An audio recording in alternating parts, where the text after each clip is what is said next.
Meus amados irmãos, hoje vamos conversar um pouquinho sobre o tema que é muito caro para cada crente e para cada cristão.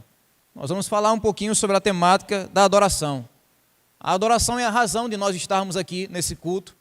A adoração é a razão do crente existir nessa vida. A adoração, na verdade, é a razão de todo o universo existir. Tudo que existe, existe tão somente para a glória e o louvor da graça do nosso Deus. E para isso nós vamos fazer uma leitura bíblica para a gente pensar especificamente sobre por que devemos adorar a Deus. Por que devemos adorar a Deus? Para isso eu convido vocês mais uma vez para abrirmos na carta de Judas, como o irmão Solano especificou, não o Judas Iscariotes, mas o Judas, meu irmão do nosso Senhor Jesus Cristo. E nós vamos fazer a leitura dos últimos versículos da carta de Judas. Judas fica aí no finalzinho da Bíblia já. Você pode ir para a capa final e encontrar o livro facilmente. E nós vamos fazer a leitura nesses últimos versículos do livro de Judas.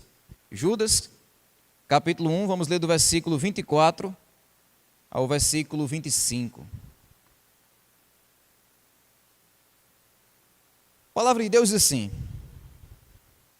E ao Deus que é poderoso, para evitar que vocês tropecem, e que pode apresentá-los diante da sua glória com grande alegria, a esse que é o único Deus, nosso Salvador, mediante Jesus Cristo, Senhor nosso, sejam a glória, a majestade, o poder e a autoridade, antes de todas as eras, agora e por toda a eternidade. Amém. Que Deus aplique no nosso coração a sua santa palavra. Meus irmãos e irmãs, amigos e amigas, o texto que a gente acabou de ler apresenta diante dos nossos corações uma coisa que nós chamamos de doxologia. É uma palavra que talvez alguns de vocês nunca tenham ouvido na vida. É uma palavra que mais parece um nome de remédio do que um assunto bíblico. É uma palavra que parece, sabe, uma matéria, um módulo, uma cadeira que vai reprovar qualquer um na faculdade, tão complicada. Mas essa palavra atípica, chamada doxologia, ela é uma palavra simples. A doxologia nada mais é do que um tributo de louvor a Deus. É uma palavra de exaltação. É uma explosão de adoração à grandiosidade de Deus. Era muito comum naquela época que no final de cada carta que os autores escreviam e direcionavam aos seus destinatários, eles terminassem, sabe, com uma doxologia. Eles terminassem as suas cartas, como por exemplo Paulo vai terminar a sua carta aos Romanos, como Judas vai terminar a sua carta aqui, com uma palavra de louvor ao Deus único. Então, ou as cartas daquela época terminavam com votos, com palavras de encorajamento, ou elas terminavam com uma doxologia, uma homenagem, um louvor ao Senhor. Alguns estudiosos vão dizer que essas palavras que a gente acabou de ler, muito provavelmente, eram uma espécie de hino que era cantada na igreja primitiva. Isso porque essas palavras aqui no original, elas têm um teor poético muito forte. Quando a gente traduz português, a gente não vê tanto isso. Mas se você pegar assim no original e ver direitinho, você percebe que de fato é como se fosse uma poesia. Um hino de louvor e adoração que a igreja cristã, nos primeiros séculos, cantava. Mas o ponto central é que esse texto aqui, essa doxologia, não apresenta diante de nós só a beleza de uma poesia. Ela apresenta diante de nós a beleza do poder de Deus. A beleza da grandeza de Deus em agir, em preservar e salvar o seu povo, não apenas na terra, mas como Judas vai terminar dizendo, também na eternidade depois de todas as eras. Então, depois que Judas aqui na sua carta, como a gente leu na leitura inicial, ele conversou sobre os diversos perigos que rodeiam, que ameaçam, que intimidam o povo de Deus. Depois que Judas na sua carta, na totalidade da sua carta, ele descreveu a dureza da luta que Deus colocou nas mãos do seu povo, da sua igreja, Judas vai dar uma pausa e concluir as suas palavras, mostrando que mesmo diante dessas ameaças, existe um Deus em quem nós podemos confiar. Existe um Deus a quem nós devemos adorar. E de fato, ao estudarmos essa passagem aqui, todos nós somos convidados a se colocarmos ao lado de Judas. Todos nós somos convidados a imitar essa atitude de adoração que Judas está expressando aqui nas palavras do nosso texto bíblico. Como eu mencionei para vocês no tema dessa mensagem, essa passagem aqui apresenta os motivos, as razões que temos para adorar a Deus. Que adorar a Deus é um dever nosso, isso já está batido, claro e é inquestionável, é nosso dever. Mas vejam, irmãos, nós não temos apenas o dever de oferecer a Deus uma adoração qualquer, uma adoração forçada, uma adoração obrigatória, uma adoração cerimonial, uma adoração formal, uma adoração, sabe, meramente de corpo para fora. Não, a nossa adoração, ela precisa ser uma adoração consciente. Ou nas palavras de Jesus Cristo, no hino que nós costumeiramente cantamos, ela precisa ser uma adoração em espírito e em verdade. É por isso que nós precisamos ter essa consciência da adoração. Por que eu devo adorar a Deus? Que eu devo adorar, eu sei que eu devo adorar. Mas por que eu devo fazer isso? Judas vai oferecer 3 razões pelas quais nós podemos adorar a Deus. Por causa da proteção de Deus, por causa da exultação em Deus, por causa da glorificação a Deus. São os 3 assuntos que ele vai abordar aqui nesses 2 versículos bíblicos. Então, primeiro, nós adoramos a Deus, como está no início do verso 24, porque dele vem a nossa proteção. E essa é uma carência do coração humano. Não importa, sabe, como você chegou aqui nessa noite, sabe, se você tem pouco dinheiro, muito dinheiro, se você tem muita saúde, pouca saúde, se você tem muito estudo, pouco estudo, se sua família é grande ou pequena, se sua rede de amizades é enorme ou é mais tímida, não importa. O que importa é que todos nós, como seres humanos, nós somos carentes de proteção. Precisamos ser protegidos. E quando nós lemos a carta de Judas, como a gente fez a leitura aqui no início, nós vemos que um dos principais assuntos que Judas destaca é a necessidade que a igreja também ela tem de proteção. Então Judas vai falar na sua carta, até uma carta meio pesada, né? Porque Judas vai falar sobre o perigo de falsos mestres infiltrados no meio da igreja. Judas vai falar sobre o perigo da incredulidade do nosso próprio coração, não só o que está no mundo, mas o que está aqui dentro, no nosso coração, o pecado. Ele fala sobre o perigo espiritual de anjos caídos que trabalham para destruir o povo de Deus. O perigo de estarmos rodeados por um mundo que é mau, por um mundo que é pecador, por um mundo que ilude o nosso coração. O fato é que tanto a periculosidade que existe lá fora, como a fragilidade que existe aqui dentro de cada um de nós, escancara diante de nós a nossa necessidade e carência de proteção. De proteção.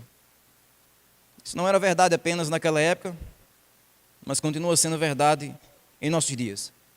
Porque assim como aqueles crentes para os quais Judas escreveu lá no início, nós também somos atacados por diversos falsos evangelhos que se apresentam diante de nós todos os dias.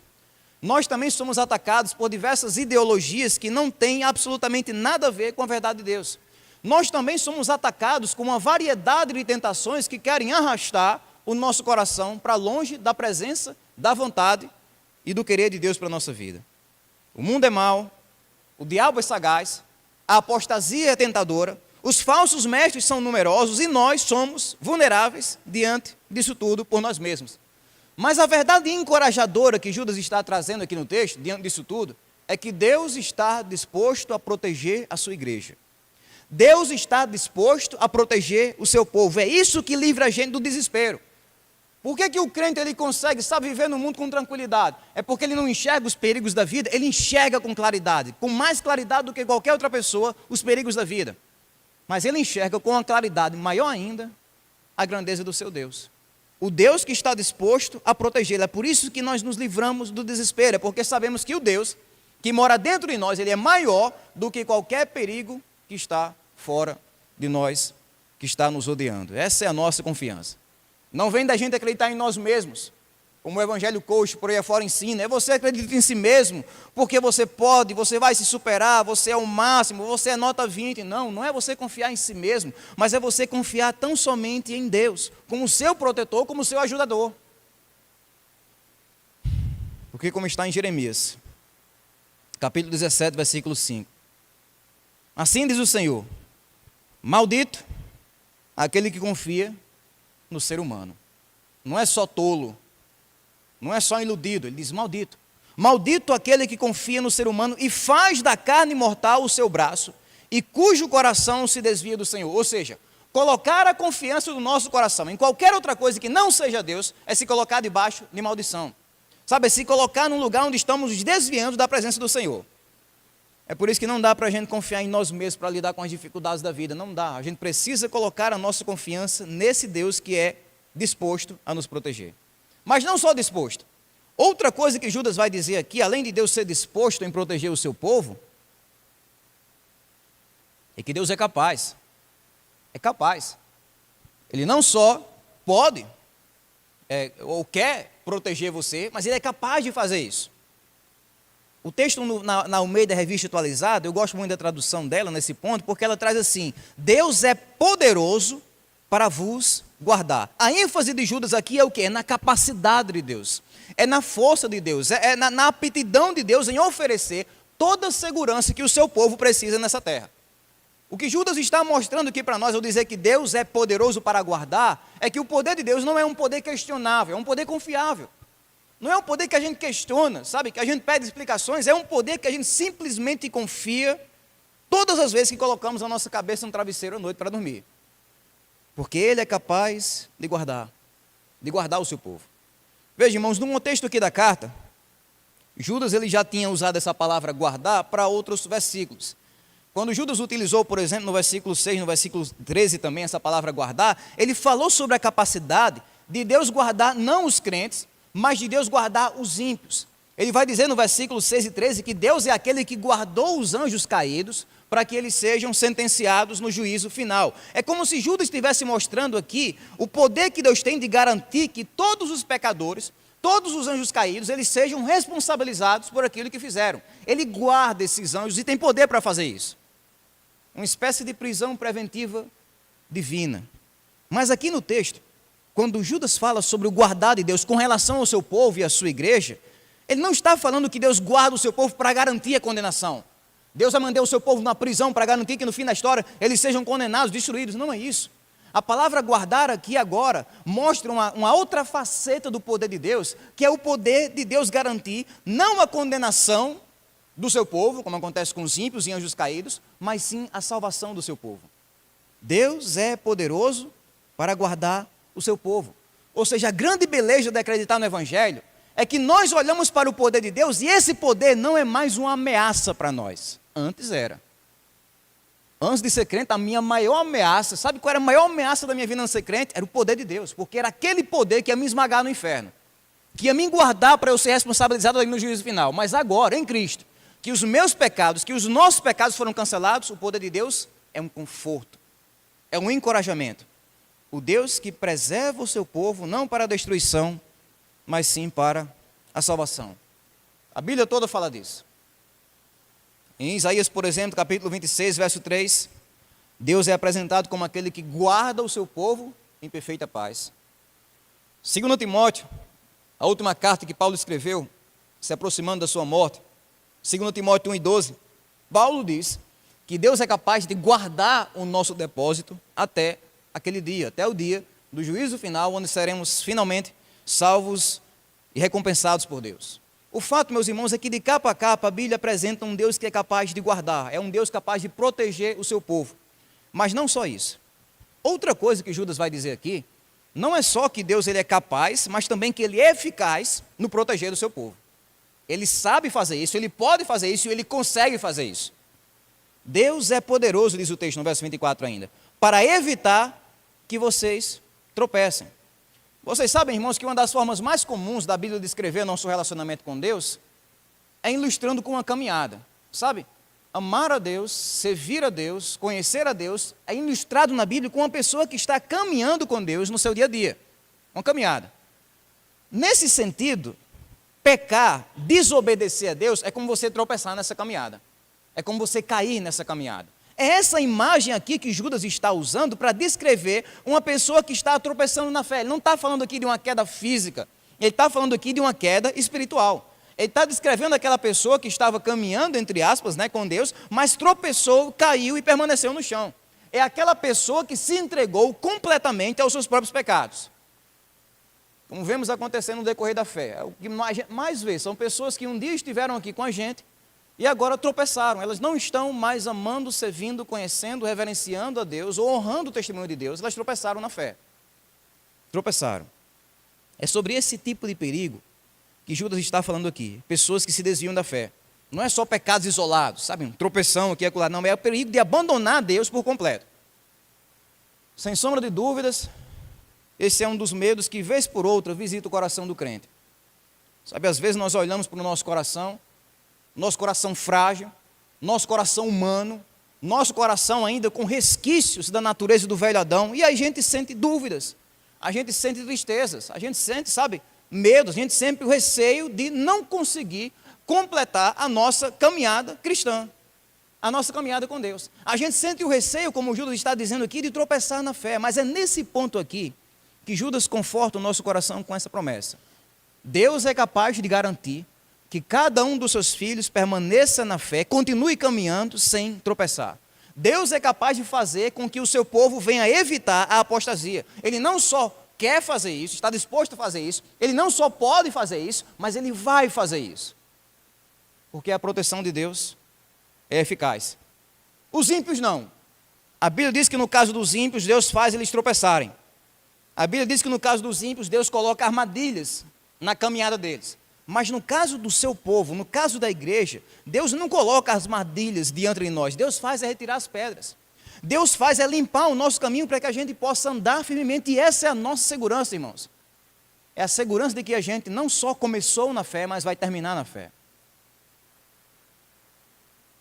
Às vezes eu olho para pastores que um dia eu tive como referência da minha fé. Brasil afora, mundo afora. Sabe, caras excepcionais, 5 vezes mais inteligentes do que eu, do que qualquer pregador que a gente tem na igreja, do que eu e o Edson juntos. Sabe, pessoas que, tinham uma sabedoria enorme, mas que tropeçaram na fé. Incrivelmente, pastores que se desviaram do evangelho, alguns deles, em carnavais da vida, outros em paradas LGBT, caíram feio. E nesses momentos, nessas reflexões que eu começo a lembrar desses homens, por um momento eu começo a me perguntar, rapaz, se esses caras aqui, mais inteligentes do que eu, se eles caíram na fé, o que vai garantir que eu venha terminar minha caminhada? O que garante que Neemias não vai estar um dia aqui no carnaval da cidade de Apodi, que Neemias não vai estar numa mesa de bar? Qual é a garantia de que você, crente, vai terminar a sua fé como o apóstolo Paulo terminou? Completando a carreira. Garantia aqui, é Deus. Ele vai fazer isso, Deus consegue fazer isso, Deus quer fazer isso, Ele vai fazer isso. Ou nas palavras do nosso Senhor Jesus Cristo, em João capítulo 10, verso 27 ao 29, eu dou vida eterna para as minhas ovelhas. Não é um pouco de vida, ou uma década de vida, eu dou vida eterna.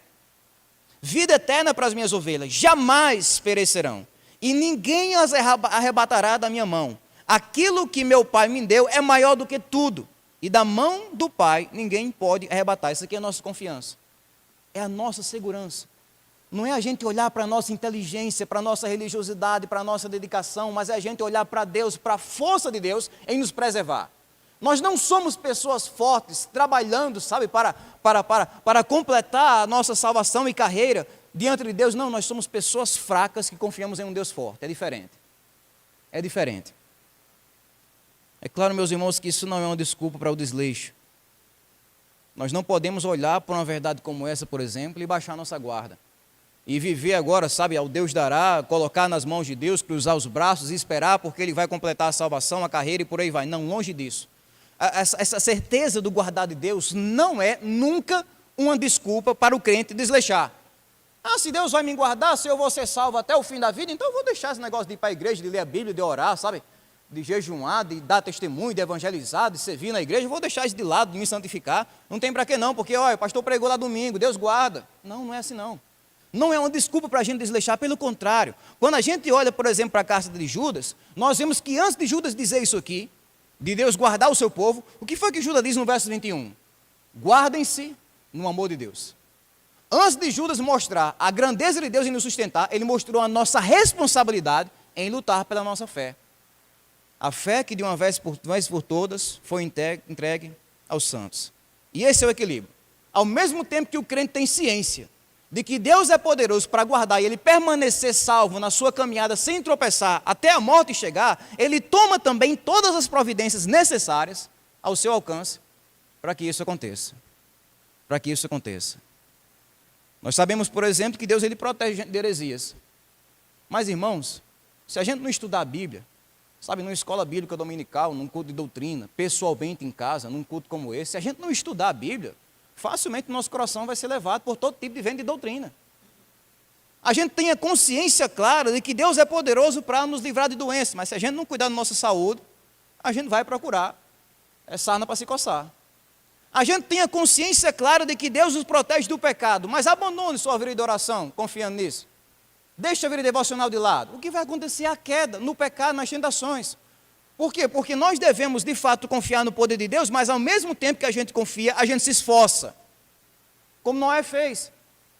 Deus disse, Noé, é o seguinte, eu vou salvar você de um grande dilúvio. O que foi que Noé fez? Sentou e ficou esperando? Não, ele começou a martelar, construir a arca. Ao mesmo tempo que ele confiava, ele se esforçava e fazia aquilo que estava ao seu alcance. E como crentes devemos fazer a mesma coisa, irmãos. A gente confia que Deus guarda, mas a gente também faz a nossa parte. A gente trabalha para alimentar, nutrir e fortalecer a nossa fé, para que assim possamos andar em santidade, fé e segurança. Mas, irmãos, além disso, no finalzinho do versículo 24, Judas diz que há outra razão para a gente adorar a Deus. Não só porque dele vem a nossa proteção, mas porque dele vem também a nossa exultação.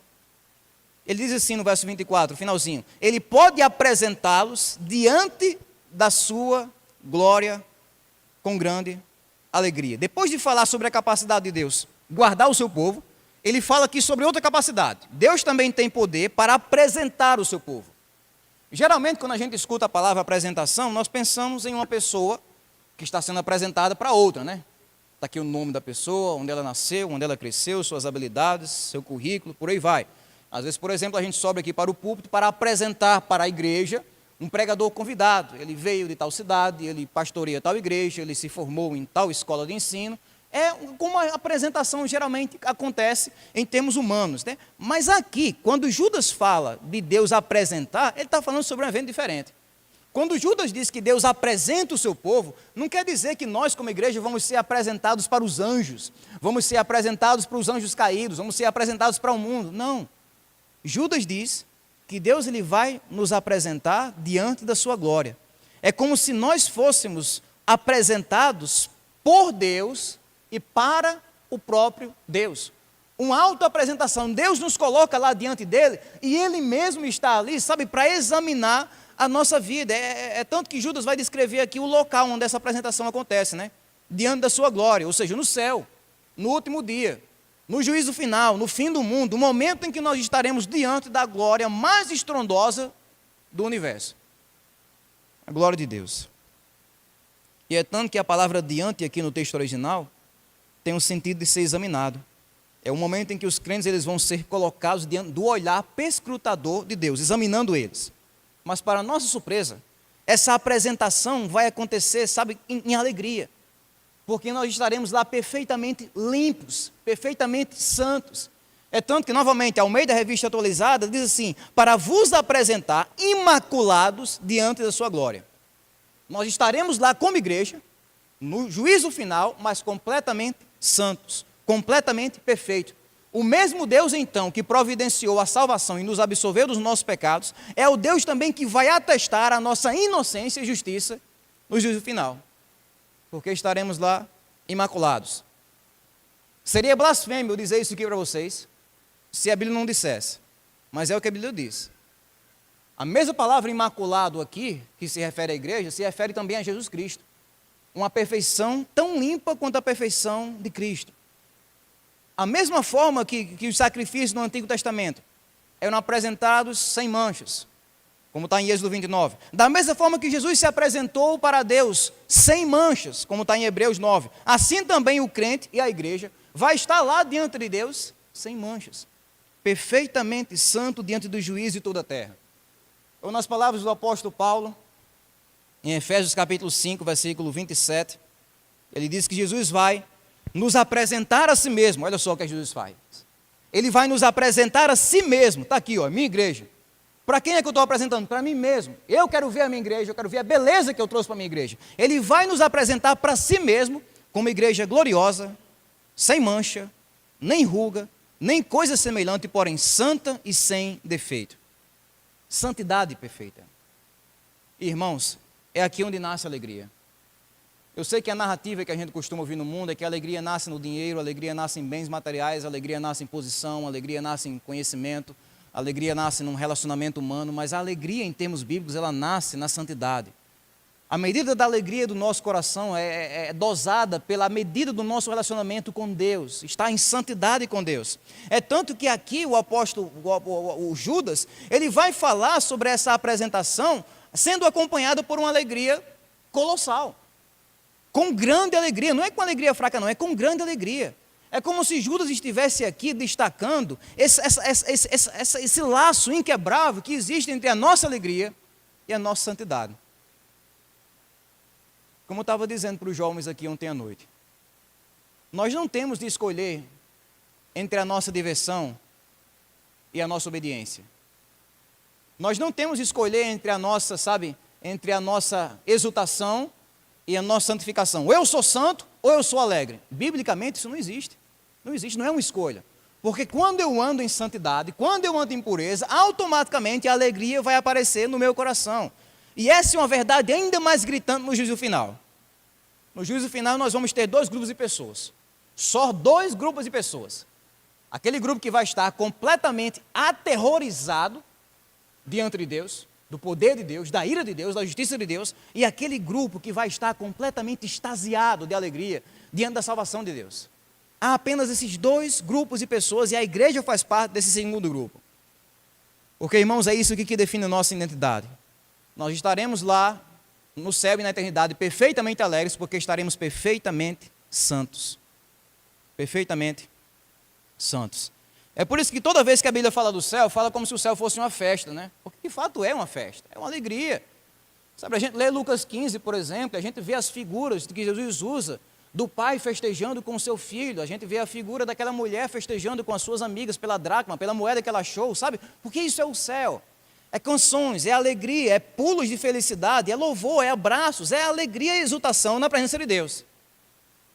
E nós como igreja vamos ser os únicos que vão conseguir se alegrar diante de Deus. Porque nós não seremos réus, culpados, diante de um juiz que vai nos condenar. Nós seremos filhos amados diante de um pai que vai nos abraçar pela eternidade. Que vai nos abraçar pela eternidade. Irmãos, se esse é o nosso futuro, tal deve ser o nosso presente. Essa visão do futuro é o que deve determinar a nossa caminhada no hoje, sabe? Se nós vamos passar a eternidade com essa alegria da santidade, por que não procurar isso agora? É nosso dever procurar essa felicidade agora mesmo, não só quando chegar no céu, mas agora mesmo. Porque diferente do mundo, o crente ele não está procurando a sua alegria no pecado, ele não está procurando a sua alegria nos prazeres dessa vida, sabe? Murmuração, drogas, sexo ilícito, festas, pornografia, dinheiro, vingança, ódio, ou qualquer outro prazer desse mundo. O crente ele está procurando a sua alegria, tão somente em amar, servir, testemunhar e glorificar a Deus. É a razão da felicidade do crente. É a razão, sabe? Se ele está bem com Deus, ele está alegre. Se ele está mal com Deus, ele está triste. É parte da montanha-russa da salvação. Porque quanto mais santidade houver no nosso coração, mais felicidade teremos na vida. É por isso que vale a pena a gente servir a Deus, meus irmãos. Se envolver na obra dEle, conhecer a Ele, testemunhar sobre Ele, glorificar a Ele, com nossa vida, nossos dons, nosso dinheiro, nosso tempo, nossos talentos, nossa energia, tudo que temos. Esse é o segredo para a nossa alegria. E também, claro, da nossa gratidão, né? Porque quando lembramos do que nós éramos, mortos em nossos pecados e transgressões, sabe, quando lembramos até das fragilidades que temos hoje, mas quando lembramos que ao mesmo tempo, o que é que nós vamos alcançar um dia? Perfeição de santidade e exultação diante de Deus, isso traz gratidão. Isso traz gratidão. Gratidão na presença do Senhor. Mas, irmãos, para a gente prosseguir, além da proteção e da exultação, nosso texto descreve uma última razão para a gente adorar a Deus. Sabe por quê? Porque Ele é digno. Porque Ele é digno. Não importa o que Ele faz ou o que deixa de fazer, Ele é digno de receber nossa adoração. Ele é digno da nossa glorificação, como diz o versículo 25. Você sabe que glorificar a Deus é a gente abraçar e anunciar o valor de Deus. Isso é glorificar a Deus. É quando eu reconheço o valor de Deus e quando eu anuncio esse valor para as pessoas que estão ao meu redor. É usarmos tudo que nós temos e somos para expressar a importância de Deus na nossa vida. Isso é glorificar a Deus, isso é glorificação. É o que Judas está fazendo aqui nessa doxologia. Ele está usando a sua caneta, me perdoe o anacronismo, ele está usando as suas palavras para expressar o valor de Deus para o seu coração. Ele está descortinando aqui diante de nós toda a grandeza que nós devemos abraçar, divulgar e nos regozijar. Porque para Judas, adoração a Deus e exultação em Deus é a mesma coisa. É a mesma coisa. Eu concordo com as palavras do pastor John Pipe, quando ele diz que Deus é mais glorificado em nós quando nós estamos mais satisfeitos nele. Deus é mais glorificado na sua vida quando você está mais alegre e feliz com ele. O segredo para a gente glorificar a Deus é a gente encontrar a nossa alegria tão somente nele. E nós temos bons motivos para isso, como Judas vai destacar. Por que nós glorificamos a Deus? Por causa da exclusividade de Deus. A esse que é o Deus único. Pode parecer uma afirmação bem simples, mas é impactante. Porque quando Judas escreveu essas palavras aqui, ele estava batendo de frente com os gnósticos da sua época. Os gnósticos daquela época pregavam que existia um segundo Deus, chamado Demiurgo. Esse segundo Deus, ele tinha criado o mundo material, tinha aprisionado os homens do mundo material, e ele estava agora, pelejando e guerreando contra Deus. É como se Deus, ele tivesse um oponente à sua altura. Aí Judas vai aqui, bater de frente com essa heresia, com essa falsidade, dizendo, não, só existe um Deus verdadeiro e não há ninguém que se compare a ele. É por isso que o lema que a Reforma Protestante deixou para nós é o lema do soli deo glória. Somente Deus deve receber glória, seja em nossa salvação, seja em nossas canções, seja em nossa pregação, em nossa maneira de ver a vida, em tudo, Deus recebe a glória sozinho, somente a Ele. Mas também Judas vai prosseguir dizendo que glorificamos a Deus por causa da salvação de Deus. Nosso Salvador, diz ele, mediante Jesus Cristo, Senhor nosso. Essa é uma das principais motivações, porque através do Evangelho, nós temos um Jesus, que Ele é o nosso Senhor, o nosso dono, Ele é o nosso Cristo, Ele é o nosso Messias, Ele é o nosso Salvador, Ele não é o nosso destruidor, o nosso condenador, Ele é aquele que vai nos reconciliar com Deus por meio da sua morte. Ele é aquele através do qual nós saímos da solidão do pecado para sermos abraçados e recebidos na família de Deus como filhos, filhos amados. Judas prossegue dizendo, devemos glorificar a Deus também por causa da glória de Deus. A Ele seja a glória. No mundo greco-romano, a palavra glória significa doxa, opinião. A glória de uma pessoa era a opinião que os outros tinham dela. Era a reputação que aquela pessoa tinha na sociedade. Mas se tratando da pessoa de Deus, irmãos, a glória dele não depende da opinião dos outros. A glória de Deus não depende da percepção dos seres humanos. Se tratando da glória de Deus, é uma glória que Ele tem em si mesmo. É uma glória intrínseca, que existe aqui dentro, e ninguém pode roubar dele. Todos os seres humanos ficam céu, o sol se apagou, não se apaga. Todos os seres humanos se rejeitam a ouvir a glória de Deus, a glória dele acabou, não se acaba. A glória dele continua brilhando e reluzindo, porque é uma glória que Ele tem em si mesmo. Faz parte do ser de Deus. Então, quando nós falamos da glória de Deus, uma palavra tão corriqueira que a gente usa, nós estamos falando disso, da honra e do valor de Deus. Alguém já disse que a glória de Deus é o peso de Deus. Se você conseguisse colocar ele numa balança, isso é impossível, não tem como, ilustrando, é o peso de Deus, a glória dele. É a soma de tudo aquilo que Ele é a soma de toda a sua beleza e de toda a sua majestade.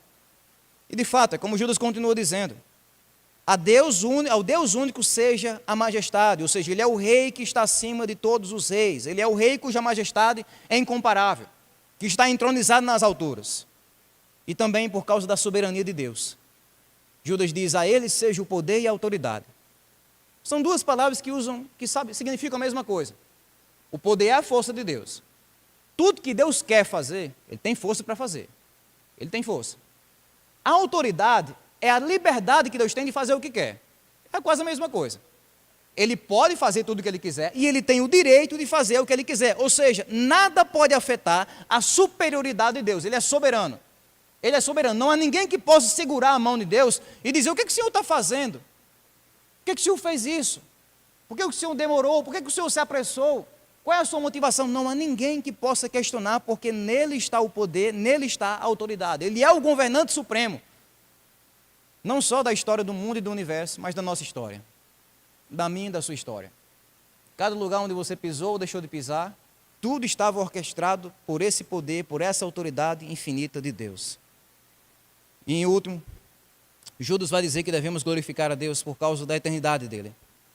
Ele diz, antes de todas as eras, agora e por toda a eternidade. Ou seja, Deus merece ser glorificado de eternidade a eternidade.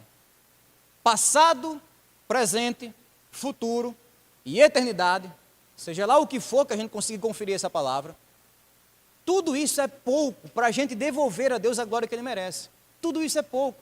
Deus merece ser glorificado, meus irmãos, não só durante uma música de 4 minutos, não só durante um sermão de 40 minutos, não só durante um culto de 1h30 que estamos prestando aqui, não só durante uma vida de 100 anos que a gente tem nesse mundo. Deus merece ser glorificado de eternidade a eternidade. Antes de todas as eras, agora e por toda a eternidade. É tanto que antes do mundo existir, Ele já era glorioso. Depois que esse mundo passar, Ele vai continuar infinitamente glorioso. É por isso que nossa adoração a Deus, ela não deve ter limites. Ela não tem um prazo de validade. Todos os outros elogios e homenagens que você faz na sua vida, um dia vão cessar e acabar. As homenagens, os elogios que você faz para a sua esposa, que você faz para os seus filhos, sabe, que você faz para o seu time de futebol, ou para aqueles que são corajosos, né, para aqueles que fazem elogio para político também, sabe, tudo isso um dia vai acabar. Mas a adoração, os elogios, homenagens e louvores que prestamos a Deus, elas vão além da nossa morte. Elas são atemporais. A adoração que nós prestamos a Deus, ela vai nos acompanhar pela eternidade, porque nós prestamos uma adoração que é sem limites a um Deus que merece glória eternamente. A um Deus que merece glória eternamente. Como vocês perceberam, para a gente concluir, Judas termina sua carta com uma palavra muito comum que a gente usa nas liturgias e orações. A palavra amém. Amém. Significa isso é certo. Significa isso é verdade. É uma palavra afirmativa, uma palavra de concordância. Para algumas pessoas, tudo que vocês ouviram aqui nessa noite é conversa para boi dormir. É fábula. É conto de fadas. É uma utopia religiosa que os crentes criaram para escapar dos sofrimentos da vida. É uma ideia que encontra lugar apenas no coração de pessoas alienadas. É como o mundo enxerga. Mas para Judas, ele termina suas palavras dizendo amém. Dizendo isso é verdade. Para Judas, a mais pura realidade que um ser humano pode vivenciar na vida é isso aqui. São essas verdades bíblicas, a proteção de Deus, a exultação em Deus, a glorificação a Deus. É por isso que ele termina com um amém. E Judas não está apenas concordando com o que ele acabou de escrever. Ele está também convidando eu e você para a gente se juntar a ele. Para a gente dizer, não só com nossa boca, mas com o nosso coração, amém, isso é verdade. Ele é o Deus em quem eu vou confiar para me proteger de qualquer desvio espiritual. Ele é o Deus em quem eu vou confiar e onde eu vou encontrar a minha mais pura alegria da vida. Ele é o Deus que é digno de receber toda a minha adoração pelos séculos dos séculos. Meus amados irmãos, então que nessa noite nós possamos olhar para essas verdades bíblicas e trazer essas verdades para o nosso coração. Abraçar com os braços da nossa alma as verdades de que Deus é o nosso protetor. É nele que encontramos a nossa alegria e é Ele que é tão somente digno de todo o nosso louvor, de toda a nossa adoração. Que Deus então nos abençoe e que Ele aplique esses textos bíblicos, essa passagem bíblica em nossos corações para a glória dEle.